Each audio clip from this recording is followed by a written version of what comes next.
Aí, pessoal, depois que o gap é estratificado e a gente entender quais são os ofensores, a gente precisa analisar a causa raiz do problema. E a gente faz isso para evitar... Eita, não tá funcionando aqui. Eita, por que não tá funcionando?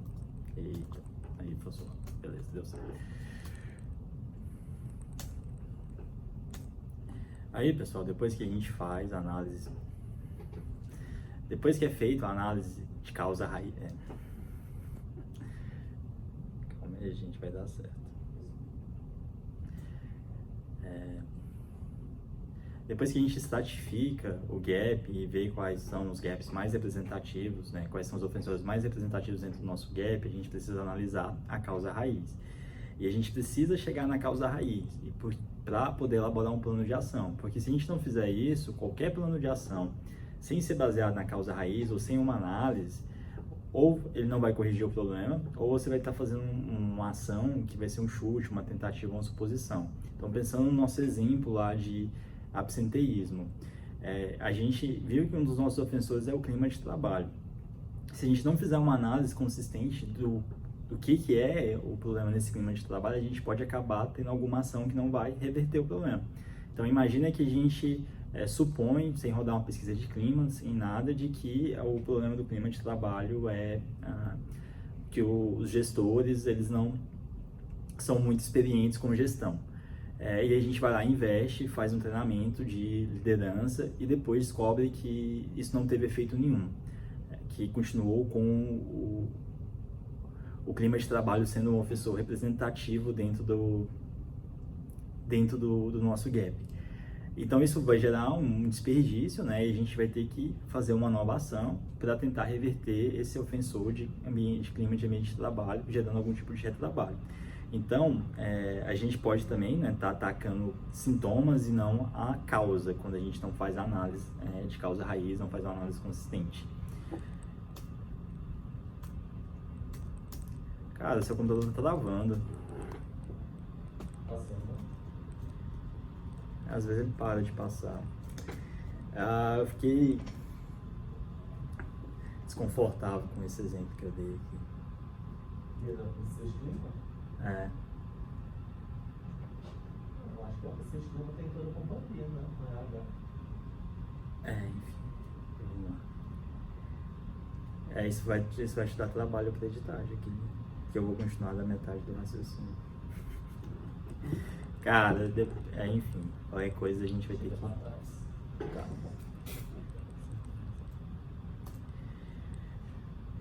Outro motivo para a gente fazer uma análise de causa raiz, né, e fazer uma análise consistente é que quanto mais precisa ela for, mais adequadas as ações vão ser e mais rápido os resultados vão vir. E esse resultado vai ser consistente. Então, vamos imaginar lá a nossa outra questão, nosso outro ofensor, que são doenças respiratórias. Então, a gente não fez também uma análise de causa raiz, mas entendeu que se a gente fizesse uma campanha de vacinação de gripe, a gente iria resolver o problema. Só que, na verdade, é uma nova doença respiratória que a gripe não vai, que a vacina para a gripe não vai ajudar em nada. Então, a gente vai ter ali um efeito que também não vai ser consistente. A gente vai ter uma ação, vai ter um desperdício, vai ter um retrabalho, e essa ação ela não vai trazer resultado nenhum, porque a doença respiratória que está causando o absenteísmo não tem nada a ver com gripe. Então, mais um exemplo de que não fazer uma análise, enfim, eu vou gravar esse slide todo de novo, gente. Deixa eu só pensar aqui em outra coisa.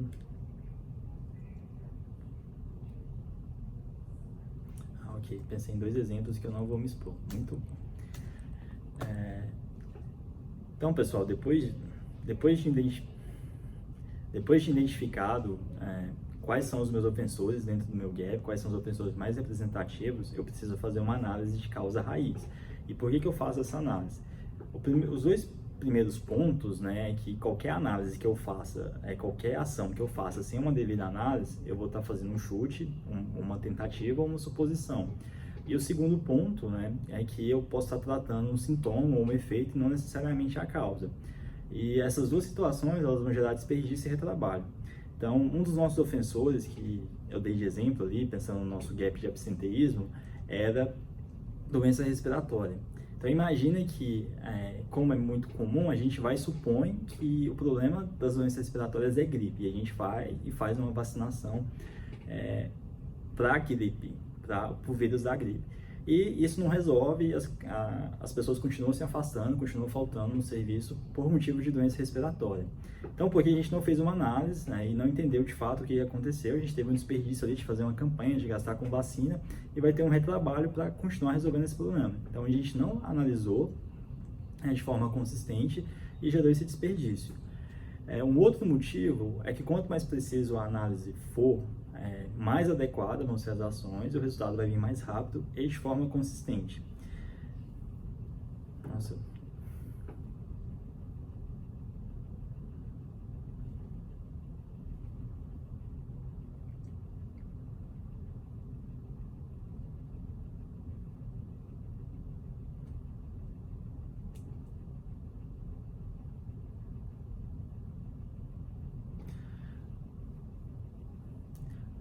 Vamos até extrapolar um pouco mais uma ação sem uma devida análise de causa. Vamos supor que a gente nem fez uma estratificação. Então, aí a gente vai e olha para o absenteísmo e fala, não, vamos fazer campanhas de engajamento, vamos fazer campanhas de remuneração variável.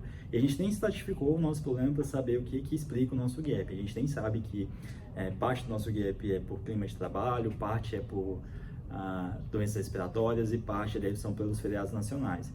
Então, isso pode, no primeiro momento, né, fazer com que o absenteísmo reduza. Só que esse resultado, por ações de engajamento, sem uma devida análise, ele não vai ser consistente. Então, em um determinado período, vai ter efeito, só que ele não vai ser efetivo, ele não vai perdurar. E aí, é mais um motivo do porquê que a gente tem que fazer a análise de causa raiz, para que as ações endereçadas, né, as ações elaboradas, elas tragam resultado rápido e o resultado seja consistente, seja perene.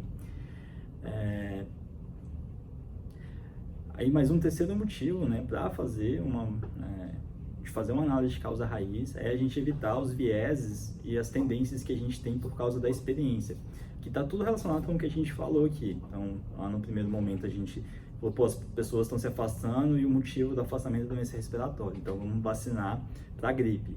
Ou as pessoas não estão vindo, elas estão um pouco engajadas, vamos fazer campanha de engajamento.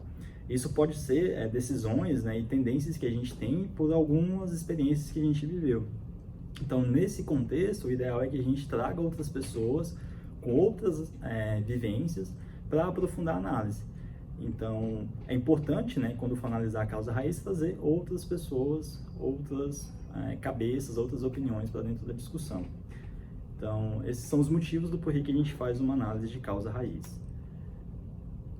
E agora vamos ver dois exemplos, né, do que seria uma causa que é efeito e uma causa que é causa raiz, que é causa fundamental. Então, vamos pegar esse exemplo aqui. A gente tem um grande número de recém-contratados que o teste de perfil indica que eles vão performar melhor em outra célula. Então, eles estão lá no treinamento, mas o teste de perfil falou que eles iam performar bem em uma determinada célula, e ali os instrutores, pela experiência deles, eles percebem que essa pessoa, na verdade, vai performar em outra célula. E aí o instrutor vai e solicita para migrar o colaborador. Essa atitude do instrutor, ela está sendo uma atuação na causa ou no sintoma?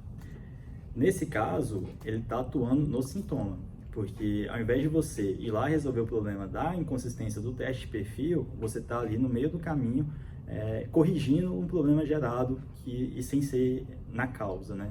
Você está corrigindo um problema sem ser na causa, que foi gerado por um problema no teste de perfil que precisa ser analisado e entender o que aconteceu. Um outro exemplo, né? A equipe de recrutamento e seleção está com uma grande quantidade de vagas abertas e precisando trabalhar nos finais de semana para fazer a triagem do currículo e durante a semana ela conseguir fazer os agendamentos, as entrevistas e tudo mais. E o gestor da área decidiu contratar uma ferramenta que iria triar esses currículos, né, de acordo com critérios pré-definidos. Esse exemplo está sendo um exemplo de atuação na causa ou no sintoma. Nesse caso, é na causa, porque ele entendeu que a grande questão ali era os currículos que precisavam ser triados, a geração de horas extras. Deixa eu voltar. Agora, um segundo exemplo. A equipe de recrutamento e seleção está com um grande número de vagas abertas e precisando trabalhar no final de semana para fazer triagem de currículos, gerando uma grande quantidade de hora extra, um grande gasto de hora extra, e fazendo isso durante o final de semana para chegar na semana, conseguir agendar e fazer as entrevistas e fazer o processo ali normal, que precisa ser feito em dias úteis. Aí o gestor da área, diante disso, ele resolveu contratar uma ferramenta que vai triar os currículos de forma automática, com critérios pré-definidos. Então, qual que é o nosso problema aqui que chamou a atenção desse gestor? São as horas extras geradas. E como que ele resolveu esse problema? Contratando uma ferramenta para triar os currículos de forma automática, que estava gerando a necessidade de que o pessoal trabalhasse no final de semana para triar currículo. Então, nesse caso, ele não está atuando sobre as horas extras, ele está atuando sobre a causa. Ele poderia, por exemplo, fazer uma ação de, igual a gente citou mais no início, a diferença entre ações e contramedida, ele poderia fazer uma ação de controlar as horas extras. Ou, um outro exemplo que ele estaria tratando o sintoma, ele poderia contratar mais pessoas para diminuir a quantidade de hora extra e fazer isso durante a semana, né, para que não precisasse o pessoal trabalhar no final de semana, tem um estagiário, por exemplo. Então, ele estava vendo ali o problema dele, que era hora extra, sem analisar a causa, ele falou, vou contratar mais pessoas. Então, esse seria um contra-exemplo, né, de atuar no sintoma. Mas, nesse caso, contratando uma ferramenta que automatizaria essa atividade, de certa forma manual, ele atuou na causa.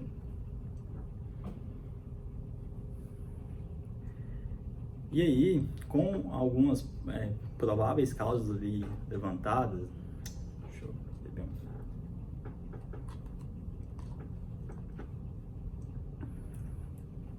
E aí, pessoal, entendendo por que a gente precisa fazer uma análise de causa raiz, dando alguns exemplos aí de diferença entre o que é um sintoma e o que é uma causa raiz, a gente precisa de ferramentas para chegar nessas causas fundamentais que a gente precisa resolver para que o problema não tenha recorrência. Uma das ferramentas que a gente pode usar é a espinha de peixe, que foi criada na década de 70 no contexto de produção do sistema, no contexto do sistema de produção Toyota. E quando você utiliza essa ferramenta, você vai ter ali um grupo de problemas que podem estar relacionados com aquele sintoma, com aquele efeito. Isso vai te ajudar a não esquecer de nada. Então, ele vai sugerir algumas coisas que você pode elencar como possíveis problemas, como possíveis causas para o seu efeito, para o seu sintoma. E o espinho de peixe também é chamado diagrama de Chicao, né, que é o sobrenome do autor dessa ferramenta. E é uma ferramenta bem simples. Então, ela tem ali 6 categorias, né, e também às vezes é chamado de 6M, porque como ela surgiu no contexto de fábrica, então os termos eram mão de obra, método, meio ambiente, medição, máquina e material, que são coisas comuns, são termos comuns no contexto de fábrica, e a gente fez aqui algumas adaptações, só traduzindo o que é mão de obra, o que é método para processos, mão de obra para pessoas, e o meio ambiente, que pode ser o ambiente de trabalho ou ambiente externo, medição e os equipamentos que estão envolvidos, né, e o material. A gente vai abrir cada um desses seis grupos. Aí começando pelo mão de obra, né, que é o primeiro M. Aí a gente pode relacionar aqui qualquer problema associado a pessoas. Essas pessoas podem ser colaboradores, terceiros, clientes e fornecedores. Esses problemas normalmente são de conhecimento, né, a pessoa não sabe o que fazer, então às vezes não tem um treinamento, não tem um processo documentado.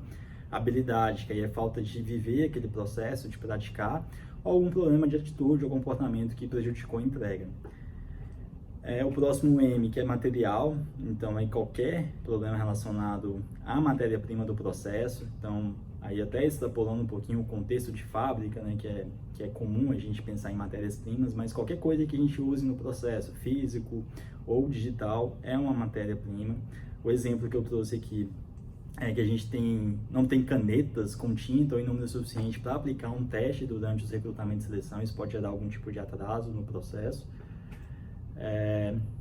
Qualquer problema associado à ausência de padrão ou um padrão inadequado, a gente coloca dentro da categoria de método de processos.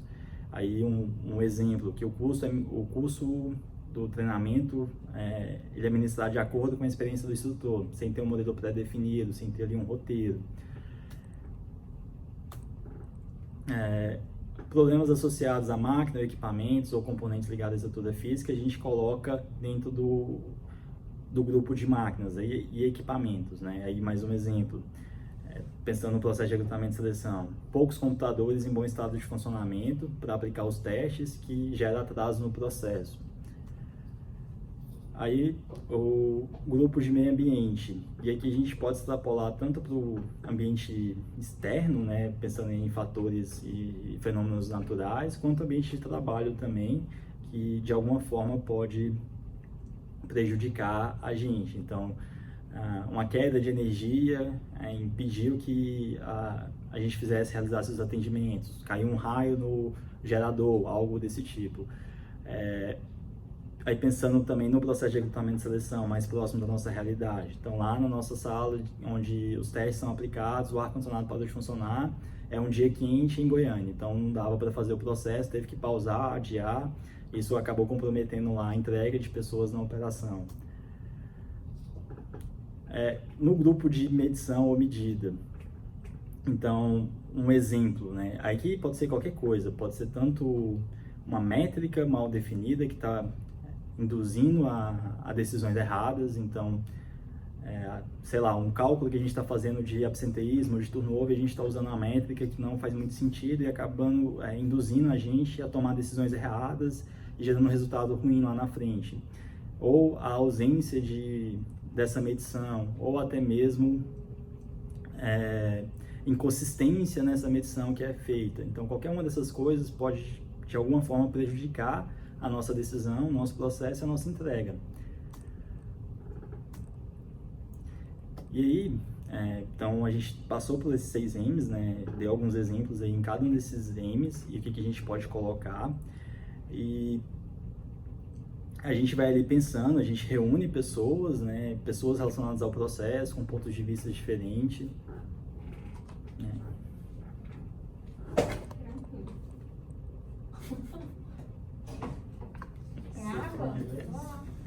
Ai, por favor.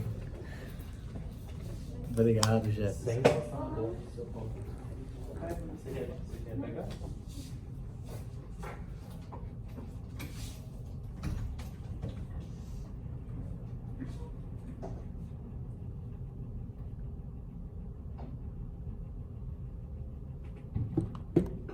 Então, pessoal, aí a gente tem esses 6 M's que vão nos ajudar a elencar problemas relacionados a cada uma dessas categorias. Então, a ideia do espinha de peixe é te ajudar ali no seu processo de busca de problemas relacionados à sua entrega, ao seu sintoma, ou algo que deu errado.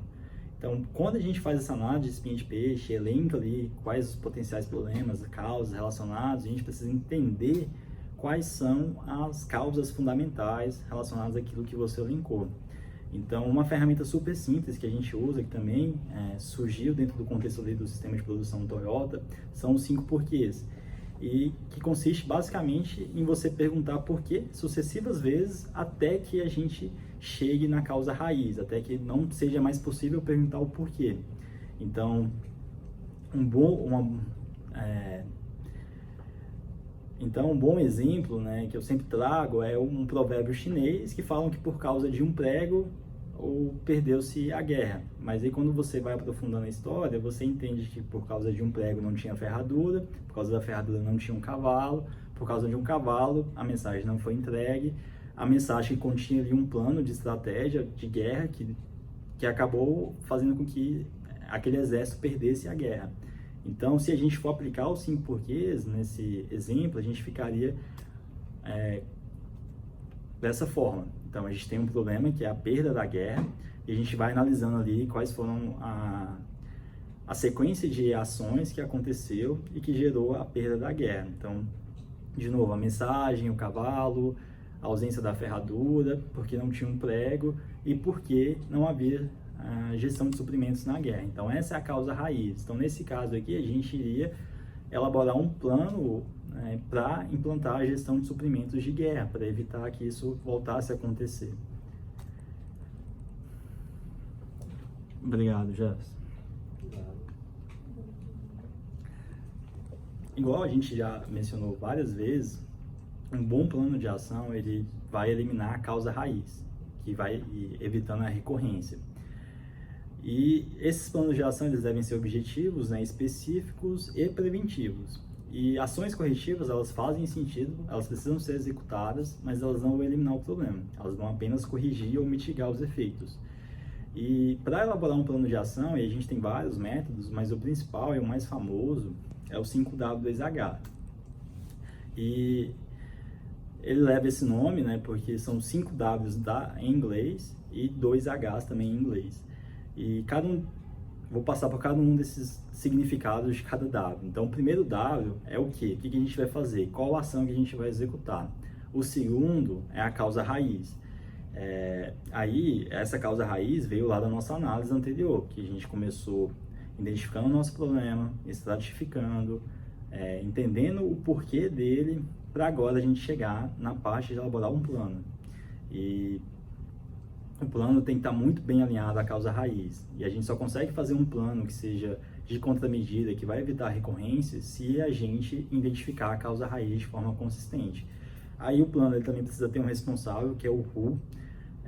O é onde o plano será aplicado, então em alguns contextos isso faz sentido e outros não. E o prazo, que é imprescindível, que é até quando o plano vai ser executado, em qual período que ele vai ser executado.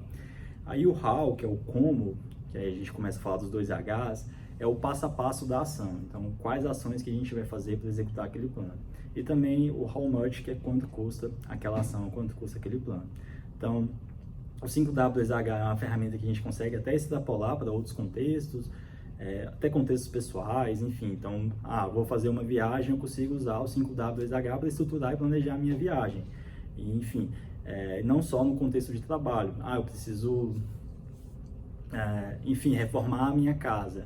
Então, eu consigo usar o 5W2H para entender quanto tempo que vai durar, quanto que vai custar, quais vão ser os passos, por onde que eu vou começar a minha reforma. Então, enfim, o 5W2H é uma ferramenta que a gente pode aplicar em qualquer contexto e por isso que ela é a mais famosa e a principal ferramenta para a construção de um plano de ação. O que a gente deve buscar evitar em um plano de ação? Mais de um responsável por ação, que aí é aquela história que cachorro com 2 donos ou morre de fome ou morre gordo. Então, a gente precisa evitar, precisa definir um dono ali, uma pessoa para ser responsável por aquela ação. Ações de acompanhar, analisar, verificar, testar, elas não vão resolver o problema igual a gente já falou lá atrás. Então, analisar pode ajudar a endereçar o problema, mas não vai resolver. Acompanhar uma ação, por exemplo, pensando no nosso exemplo de horas extras. Vou acompanhar as horas extras. Isso não vai resolver. Você precisa de uma ação consistente para eliminar as horas extras. Verificar, testar, o mesmo exemplo, na mesma linha. E ações que não vão ser efetivamente executadas ou que são apenas intenções. E aí é importante, também surge aquela brincadeirinha de fazer para inglês ver. Então, ações que não têm possibilidade, que não são viáveis ou que a gente não pretende executar, não faz sentido a gente elaborar. Então, é importante a gente ser consistente e rigoroso em quais ações que a gente vai propor. E o que a gente deve buscar? Buscar as ações preventivas que vão atuar ali na causa, que vão estar focadas na causa raiz, e ações com início e fim que vão atender os objetivos. Então, vamos tentar explicar isso melhor com um exemplo. Lá no nosso exemplo de perfil exitoso que determina para qual célula cada pessoa vai. Vamos supor que que é só um exemplo, tá? Mas aí a gente tem uma meta de entregar muitas pessoas dentro da operação, sei lá, vamos colocar aí 12 mil pessoas dentro da operação e entregar essas 12 mil pessoas na célula correta e com baixo turnover. Só que aí, como a gente está com aquela falha lá no perfil exitoso, as pessoas estão entrando, estão saindo, ou a gente tem que migrar as pessoas de célula e está comprometendo o nosso indicador. E aí a gente vai falar, não, beleza, a causa raiz é o perfil exitoso que não está consistente, a gente precisa revisar ele, precisa treinar as pessoas na aplicação dele, e a gente vai fazer isso até o final do ano, até 31/12. Mas a entrega de uma meta, normalmente ela também é vinculada ao final do ano. Então, se eu entregar aquela ação em 31/12, que é a revisão do perfil exitoso, ela não vai contribuir para o meu objetivo, que é entregar 12 mil pessoas na operação com baixo turnover e sem alteração de célula. sem mudança, sem migração de célula. Então, isso não atende o meu objetivo. Então, as ações, elas precisam ter início e fim que vão atender os objetivos. E quando a gente fala de gestão para resultados, isso tem que estar muito claro. Então, os indicadores, eles vão ter ali o seu período de medição e não vão fazer sentido ações que começam no início do ano e vão terminar em dezembro, porque aí você vai perder o seu indicador. E gestão para resultados, né, não é algo de intenção, é algo que você vai fazer para entregar o seu resultado. Então, ações que não vão atender o objetivo, que vão ser longas, que não vão ter início ou fim lá no próximo ano, enfim, não vão atender, não vão ajudar. Então, a gente tem que buscar ações que vão atender os objetivos. E aí, e também um último ponto é buscar ações com melhor custo-benefício. Lá no nosso ofensor de absenteísmo, a gente entendeu que os feriados nacionais eram dos nossos ofensores e a gente vai falar, vamos estruturar um e-mail e pedir para o presidente colocar menos feriados nacionais. Primeiro que é uma ação ali, provavelmente não vai ser executada, é só uma intenção, mas ela não vai trazer benefício nenhum, porque, enfim, isso é uma ação que não faz sentido. Então, a gente tem que buscar ações que vão fazer sentido e que vão trazer benefício. Um outro exemplo, às vezes eu tenho uma atividade ali de executar alguma coisa que gasta 15 minutos. Isso gasta 15 minutos, todos os dias eu gasto 15 minutos nessa atividade. Eu vou falar, pô, eu tenho que automatizar essa atividade. Só que se você for pegar o benefício que ela vai trazer, que é tirar 15 minutos do seu tempo, fazer uma conta de hora, ver quanto que isso custa para a empresa e comparar com quanto vai custar a automação dessa atividade de 15 minutos, não vai compensar, você não vai ter benefício, vai ter um custo muito alto para pouco benefício. Então, esse tipo de ação, elas também não ajudam. Então, a gente tem que buscar ações que de fato vão resolver o problema, que de fato vão trazer benefício e que tem o melhor custo.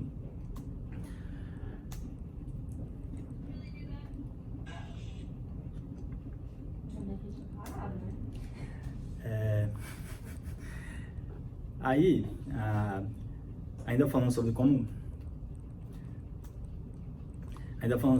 construir um bom plano de ação, a gente tem dois exemplos aqui de ações corretivas ou de intenção. Então, lá naquele exemplo que a gente deu de inexistência de um padrão de treinamento. Então, a gente vai elaborar uma ação que é verificar a possibilidade de existir um padrão, que é conversar com o gestor para criar o padrão. Então, essa atividade é só uma intenção, ela não vai resolver essa ação, ela é só uma intenção, ela não vai resolver. Eu vou voltar isso daqui que vai te dar trabalho para editar. Olha só tanto que eu sou consciente. Não tão consciente assim.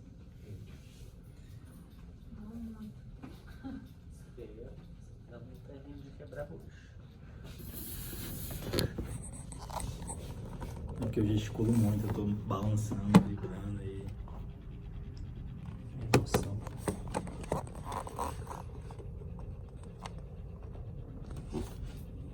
Seu computador tá o quê? Pedindo arrega aí.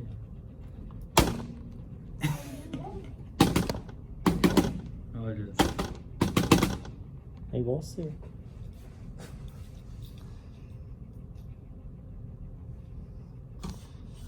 Pode seguir. Tá, peraí.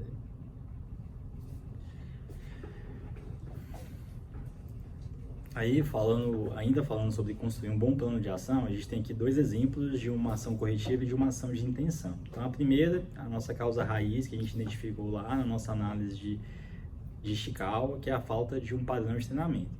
Aí, a nossa ação, o que a gente vai fazer? A gente vai verificar a possibilidade de existir um padrão. E como que a gente vai fazer isso? A gente vai conversar com o gestor para criar o padrão. Então, isso é só uma intenção. Isso poderia ser um passo da ação, né? Mas, enfim, a ação se basear nisso não vai ajudar em nada, não vai resolver o problema e não vai contribuir para o resultado. Um outro exemplo de ação corretiva. Então, a gente tem computadores insuficientes para aplicar os testes e a nossa sugestão é fazer um rodízio. Então, como que a gente vai fazer isso? A gente vai separar os candidatos em turmas e vai aplicar os testes de forma gradativa. Essa ação, ela pode mitigar o problema, ela pode ali corrigir, mas ela também não vai resolver o problema. A gente vai continuar tendo que fazer rodízio, vai continuar tendo computadores suficientes para aplicar o teste. E aí, o que seriam ações de contra-medida? Então, se falta um padrão, a gente vai estabelecer um padrão de treinamento. Essa é uma ação que vai resolver o problema, que vai sair do nível da intenção e vai para a prática. Então, a gente estabelece um conteúdo básico, elabora o material, valida em sala. Esse seria os passo a passo dessa ação. A gente tem computador suficiente para aplicar teste. Então, a gente define qual é a quantidade necessária, pede o aval da diretoria e inicia o processo de compra. Então, essas são ações que vão resolver os problemas que a gente levantou. Então, o problema é o mesmo, só que as ações são totalmente diferentes e elas estão atuando na causa. Depois que a ação depois que o plano é elaborado, né, que a gente passou por todas essas etapas, desde a identificação do problema, estratificação, análise, busca da causa raiz, elaboração de um plano de ação consistente, agora a gente precisa tirar do papel o 5W2H, colocar o plano em execução.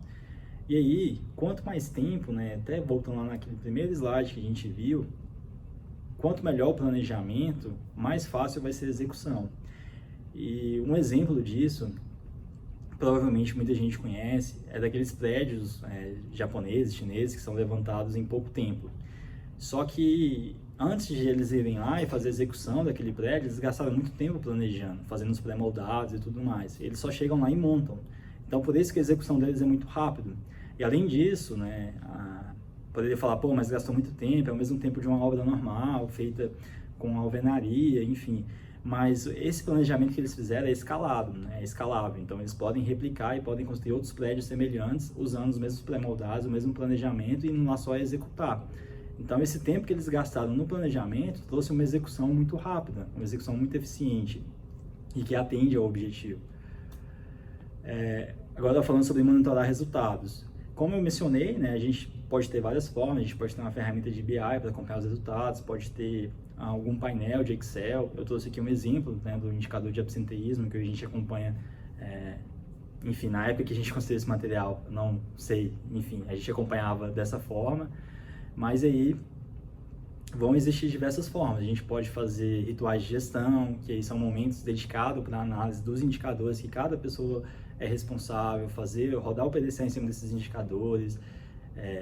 Toda vez que tem um gap, aí você vai lá e entende quais são os objetivos desse gap, você faz análise de causa-raiz nesses gaps e você propõe planos de ação que vão reverter esses gaps. Então, pode ter essa forma de monitorar o resultado, pode ter gestão à vista, que você divulga ali os resultados para todo mundo que está naquele ambiente.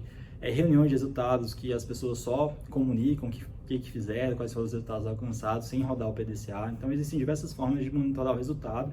O importante é acompanhar, e lembrar que se você não está acompanhando seus indicadores, se você não está acompanhando suas entregas, você vai estar num jogo de basquete sem placar. Então, você não vai saber se você precisa se esforçar mais, se você precisa mudar a sua estratégia, se você pode administrar ali e manter aquela estratégia. Enfim, então é mais ou menos isso.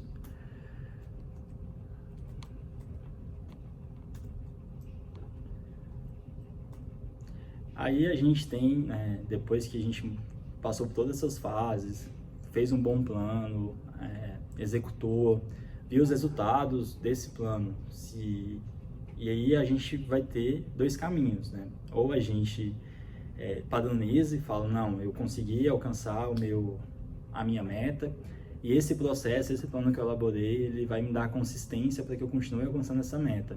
Ou eu vou precisar corrigir rota. E aí, eu não consegui alcançar a minha meta, eu tenho que reiniciar todo o ciclo, ou estratificar, né, e ser mais específico, analisando um problema mais específico que atrapalhou eu alcançar a minha meta, e para que na próxima vez eu consiga entregar esse resultado. Então, eu sempre vou ter esses dois caminhos no final do PDCA. Posso criar ali um novo padrão de excelência que vai sustentar aquele indicador durante um tempo, mas aí, pensando em evolução contínua, em melhoria contínua, eu preciso apertar a minha meta. Então, se eu entreguei 100%, né? Enfim, 100% não é um bom exemplo. Se eu entreguei 90%, no próximo ano, na próxima rodada, que as minhas metas forem estabelecidas, eu preciso entregar 92%, 95%. Então, que a cada vez, né, eu vou evoluindo e criando novos padrões, novas sustentações, que vão permitir que eu dê o próximo passo de evolução e gere melhoria contínua, e continue evoluindo de forma consistente, e enfim. Acho que eu vou voltar isso daqui, gente.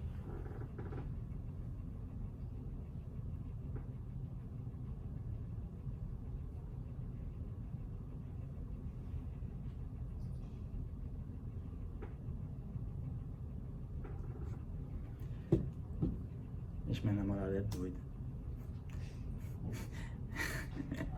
Teve um cara que mandou, não, é porque eu abri aqui a mensagem dela pra ver. Teve uma pessoa que eu não faço ideia, com 0 seguidores, 0 publicações, que mandou mensagem pra ela. E ela tá mandando aqui pra mim, perguntando se sou eu que tô fazendo isso. Nossa, é bem descarado. Vai tirar uma foto minha e falar o que o Wagner tá fazendo agora. Deixa eu até ver o horário dessa mensagem. Foi tipo agora.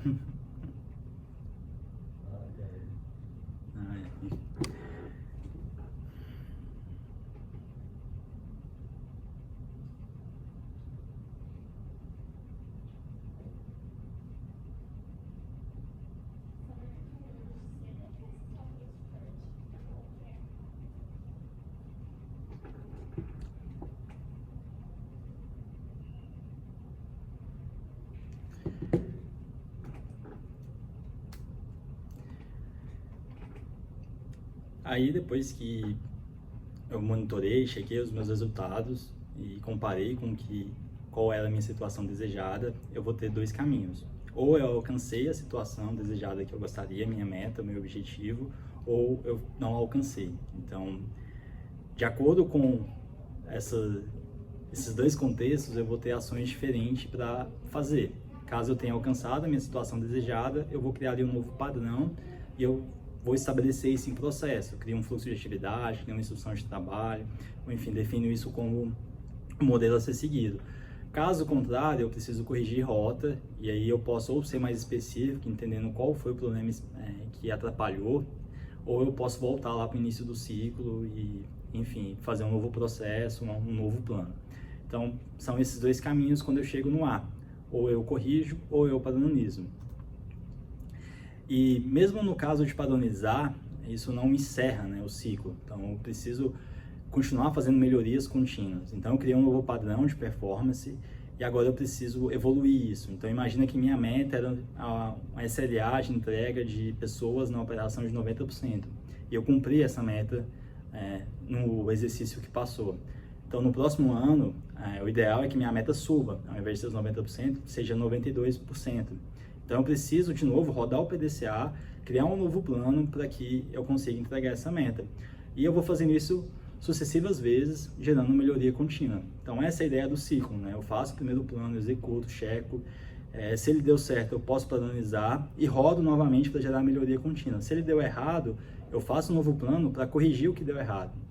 Então, a ideia do PDCA é essa, é de você aplicar para ajudar a resolver seus problemas, que é aquela situação que você gostaria de chegar e não está, mas que ele também te ajuda a você fazer melhorias contínuas. E o PDCA, apesar dele ser muito antigo, né, enfim, não tão antigo assim, mas ser antigo, ele é uma ferramenta que continua muito atual. Então, da mesma forma que a gente pode usar o PDCA para melhoria contínua, a gente consegue o PDCA para fazer inovação. Então, quando a gente fala de um pouco de inovação, a gente poderia criar um novo processo, um novo método, e o PDCA é o framework, a metodologia que vai te ajudar. Ele vai organizar os passos que você precisa fazer. Então, se eu tenho um problema a ser resolvido, como que eu vou resolver esse problema? Eu resolvi o problema, beleza, eu padronizo. Se eu não resolvi, eu rodo de novo o PDCA. E isso vai fazendo com que a evolução seja contínua. Então, é isso, pessoal. Ficou aí 2 referências de livro para aprofundar o conhecimento no PDCA. E era sobre isso que eu tinha para falar com vocês hoje. Acabou? Acho que sim. Sério? Não sei se tiver dado certo. Sim. Deu certo, hein? Eu sei.